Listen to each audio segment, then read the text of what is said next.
Hi guys, welcome back to my channel, Allie's Book Nook. Today we're going to discuss all the books that I have read since we last chatted about a month ago, which we have 5 books here. So, in order of how they were read, we have It's Always the Husband by Michelle Campbell, the second Bridgerton book, The Viscount Who Loved Me by Julia Quinn,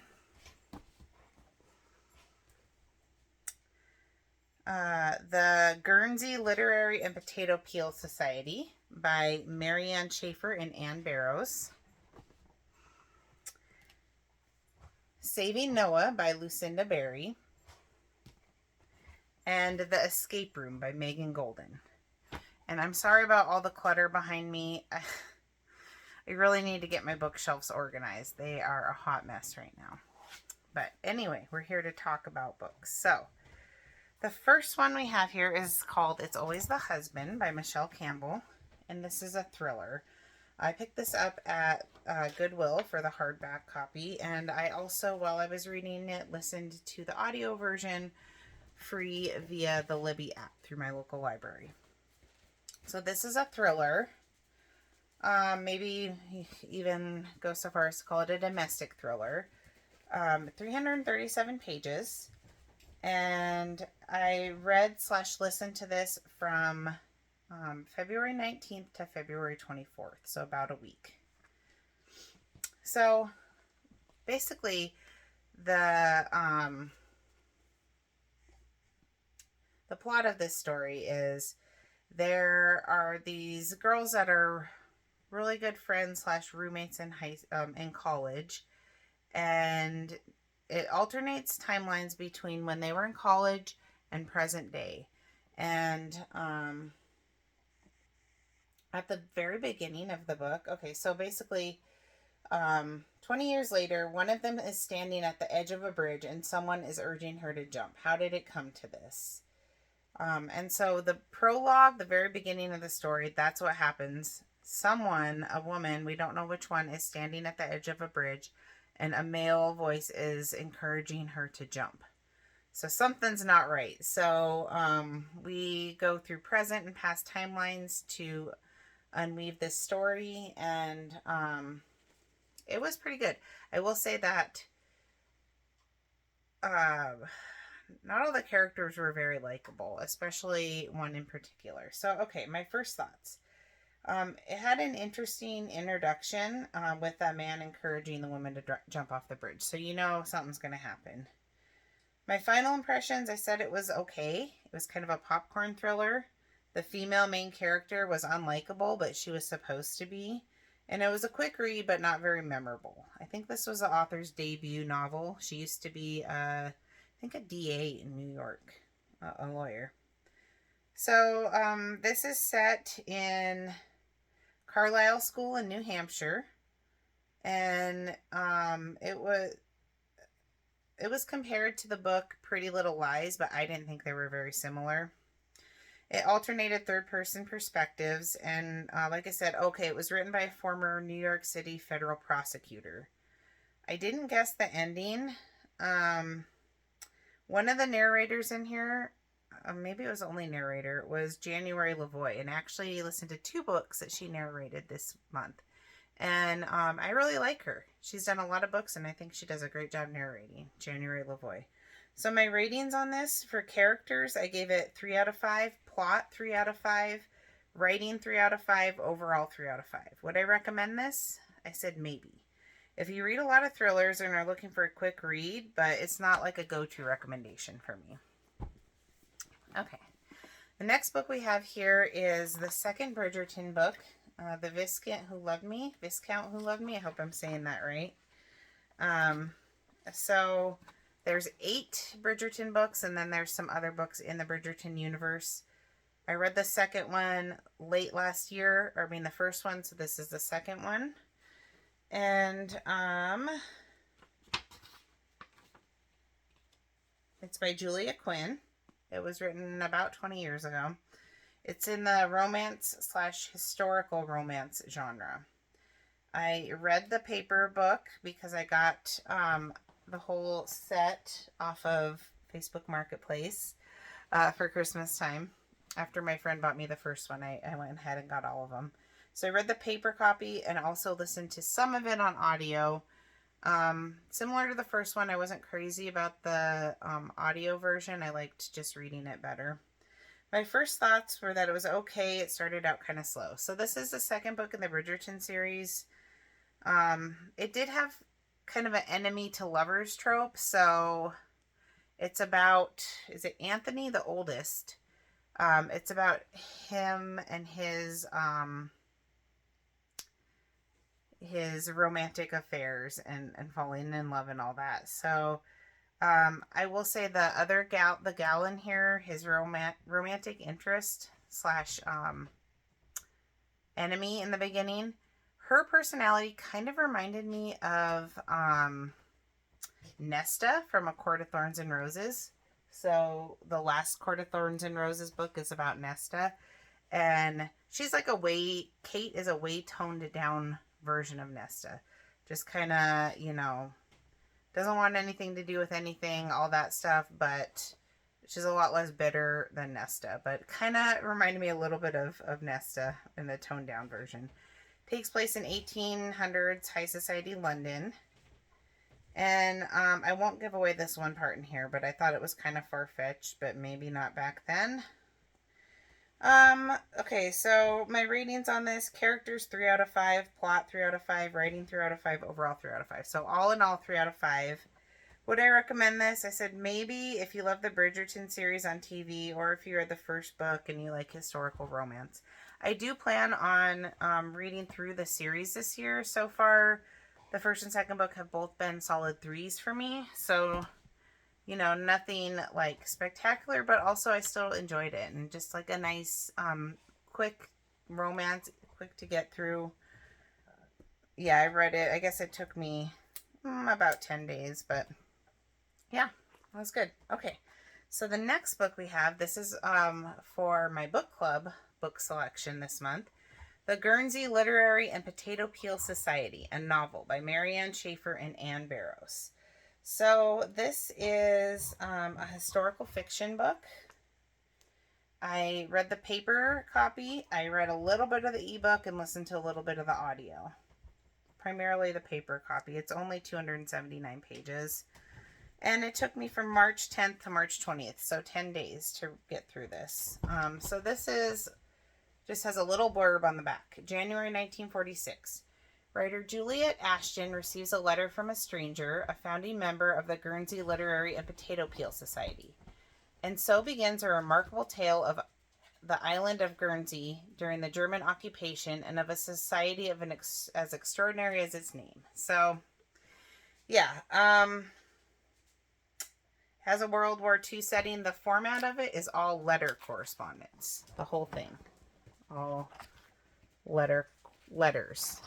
And maybe some telegrams, but all written correspondence between characters in the book. So I like that unique format and the correspondence among characters that way. My final impressions is that it was okay. It was good in some parts and a quick read, but it didn't have much suspense. I guess I was kind of in more of a suspense mode after reading a historical fiction right before this. And then the love interest at the end seemed a little rushed and didn't really align with the rest of the book to me. But they made a movie of it. Was it on Netflix? I don't know, but yeah, it was okay. So ratings, I gave it 3 stars across the board for characters, plot, writing, and overall. And would I recommend this? Again, my answer is maybe. I said if you're someone who likes World War II historical fiction. So that was all right. The next book I read, which was a very quick read, was Saving Noah by Lucinda Berry, Dr. Lucinda Berry. And this was on my Kindle ebook and also audio via the Libby app. So when I got my, I got a tablet about a year ago, and I had Kindle Unlimited for a few months. So I loaded up my Kindle with 20 books or something, however many I could, and then I put it in airplane mode. So that when my Kindle Unlimited membership free trial ran out. As long as this stays in airplane mode, I'll have all those books on here. So I'm slowly going through all the books on my Kindle. And I like it for when I travel. So we just went on a trip, and that's why I read this. And also it kind of aligned with my Libby Hold coming available. So worked out really well. But anywho, this is I don't know, I guess you call it a psychological thriller or a crime fiction. This is my first Lucinda Berry book, and I think she mostly writes thrillers or like psychological thrillers. But yeah, this is my first one from her. Short book, 259 pages, and I read it from 313 to 318. So my first thoughts was that this is a disturbing topic, and can I even be open or sympathetic to this? I'll say that there were lots of trigger warnings in here. So they didn't say anything at the beginning, but trigger warnings for SA, child SA, suicide. So basically, there's this mother who, her son is a star athlete. He's like 16, 17, in high school, star athlete, just great kid. And one day he comes and makes a confession to her that he has been inappropriate with younger girls that he is coaching on his swim team. And then their whole world unravels. Everything in their life is turned upside down, you know. And he's sentenced for it, and he gets sent away as a youth to like a therapy program. But everyone turns their back on the mother and the family. They have to move. The dad loses his job, and the mother and even the church kind of doesn't want to be associated with her family anymore after this, and it's really sad. And the mother, she sticks by her son the whole time because she loves him, and she wants to help him, and she's not going to give up on him because she knows that he was a good kid before all this. But it's just a really hard book. I feel like, you know, there's no real easy answers. What would you do in this situation? So anyway, he becomes suicidal. And he asks, this might be giving too much away. He asks his mom to help him in ending his life. And so she has to make a decision. What am I going to do? What am I going to do with that? What am I going to do with his condition? It's basically ruined all other relationships in her life, including her marriage. But she doesn't want to give up on her son. And meanwhile, she has professionals telling her he is truly a pedophile, and this may never change, and that's why her son doesn't want to be alive anymore. And it's just really sad, because, you know, it's not something that we think about a lot, of the family being victims too, you know, in a sense, the family of the perpetrator. So you know, and they also have a young daughter. He has a young sister in this book. So, you know, what is the right answer? Is there one? And what would I do in her shoes? I don't know. I still don't know. I still don't have the answers, but it was disturbing and thought-provoking, and kind of a story I think is going to stick with me for a while. So, my final impressions: it was sad, a troubling topic, and a rare glimpse into a disturbing topic. How deep is your love for your child, and how far would you go for them? My ratings: characters 4 out of 5, plot 4.5 out of 5, writing 5 out of 5, and overall 4.5 out of 5. So I thought she did a really good job. I don't know what her doctorate's degree is in, if it is in some type of mental health field, but yeah, I thought she did a really good job exploring that topic. And yeah, it was dark. So the last book I have to talk about is called The Escape Room by Megan Golden. This was her debut novel as well. I picked this up at Goodwill, and then I also listened to the audio free through Libby. So, psychological thriller, paper and audio format, 357 pages, and it took me from 321 to 323.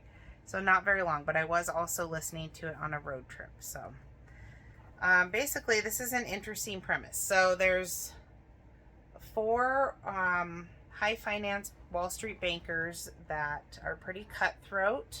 I'm sorry, I'm going to have to adjust here where I'm sitting. I'm just going to scoot you guys down. You can see my messy bookshelf. Okay. There's these four Wall Street bankers, and they are sent to this escape room as like a mandatory work get together, I guess, team building exercise. And the escape room is an elevator, and they all become trapped in the elevator. Invited to participate in an escape room challenge as a team building exercise, the ferociously competitive coworkers crowd into the elevator of a high-rise building, eager to prove themselves. But when the lights go off and the doors stay shut, it quickly becomes clear that this is no ordinary competition. They're caught in the dangerous game of survival. So they're trapped together, and they're all kind of bitter rivals. So they have to try to put that aside to get out. And so, they quickly learn that this is more than just an escape room game. Someone has set this up with nefarious purposes. And so I really, really liked this book. I thought it was really entertaining. It's a lethal escape room game, and someone seems to be wanting to take revenge or have a motive to do this to these characters who are pretty unlikable, actually. So it kind of alternates between their time in the elevator and then their past, their personal lives. You learn about them, and also their work environment, what kind of led up to this. So let's see. So it was also narrated by January LaVoy and a man named Ramon DeCampo. I'm having a hard time reading that. I think that's what that says. And so the stories and chapters rotate between the present with the four of them in the elevator and the past. And the past is told by someone named Sarah Hall, who worked with them. It kind of reminded me, some elements in here remind me a little bit of the book The Circle, which I didn't really like, but that book kind of explored like the culture of some of these companies where there is no work-life balance. You owe your life to the company. And your life, your loyalty, you have no outside life. Just work, work, work. That's how it was here. And so that kind of reminded me a little bit of The Circle, like that overworked, toxic work environment. And also some of the legal business settings reminded me a little bit of like a John Grisham novel. So kind of a mixture there, where they talk about like the cutthroat luxury lifestyle, that kind of thing. So I thought this was a great revenge story with a satisfying ending. A lot of the reviews, people weren't satisfied with the ending. I thought it was awesome. I love the ending. I think they should make this into a movie if they haven't already. And I did like the narration with January LaVoy. I want to check out more of her audiobooks, and I also want to read more by this author. There was an excerpt from her other book in here called, at the end, what was it called? Night Swim? The Night Swim, which I think might be maybe a 2-book series, but that sounded pretty good too. So this was her first book, and I really enjoyed it. I really enjoyed it. So it was really good. Fast-paced revenge story in a suspenseful setting, high tension, short, and fast-paced chapters. So ratings, out of 5 stars, characters got a 4, plot 4.5, writing 4.5, overall 4.5. Would I recommend this? Finally, a solid yes here. So yes, it was a fast-paced psychological thriller with a business world / corporate finance setting, and it was a good revenge thriller. So that was probably my favorite book I read out of the 5, although Saving Noah is probably going to stick with me more, but that was just that was really heavy. So this was a nice, just fast-paced thriller. Yeah, this is probably my pick overall for the month. So again, we had It's Always the Husband, Bridgerton Book 2, The Viscount Who Loved Me, The Guernsey Literary and Potato Peel Society, Saving Noah, and then The Escape Room. And a very messy room here that I need to escape from or clean. So, that is what I have got through. I'm currently rereading, I'm probably not pronouncing this right, Miss Peregrine. I don't think I'm pronouncing that right, but Miss Peregrine's Home for Peculiar Children. It's like my third time reading it, but I'm reading it again for the first time in several years with my daughter. I've read the first 3, and so that I know that that's a good book. I'll have that to talk about next time. I just got the Sunrise on the Reaping newest Hunger Game prequel, so I'll be reading that. I'll probably have that to talk about next time, plus whatever our book club selection is, and probably a couple others mixed in there. My goal this year is 60 books, and I have read 12, so I think I need to read about 4 more every month, 4 or 5 more to hit that goal. So I am on track. I love I love thrillers, but I have been reading more historical fiction this year, and I'm enjoying that too. Let me know what you guys have been reading. If you've read any of these books, what your thoughts are. Have you read Saving Noah? Have you read The Escape Room? What books are you looking forward to reading, such as Sunrise Over the Reaping, I think it's called, the Hunger Games prequel. Thank you so much for joining me. If you have any good recommendations, I'm always looking for those. Feel free to leave a comment with any recommendations you have.